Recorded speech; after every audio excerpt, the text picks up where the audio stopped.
Ahoj, vítaj späť v mojej sérii o investovaní pre začiatočníkov do 1 minúty. Dnes ti ukážem, ako si vybrať správneho brokera a na čo by si mal dávať pozor.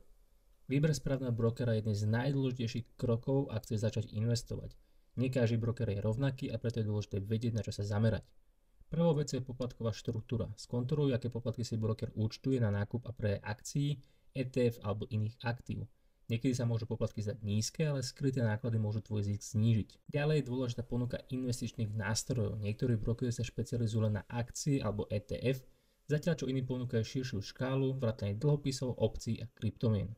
Uisti sa, že broker, ktorý si vyberieš, má produkty, do ktorých chceš investovať. Bezpečnosť je ďalším kľúčovým faktorom. Overť si, či je broker regulovaný príslušnými orgánmi a či má dobrú povesť. A nakoniec pozri sa na užívateľské rozhranie a zákaznícku podporu.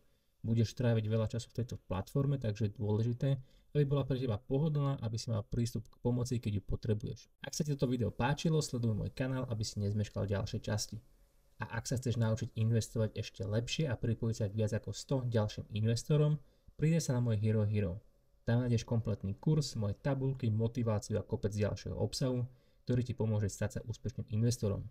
Vidíme sa pri ďalšom videu. Čau.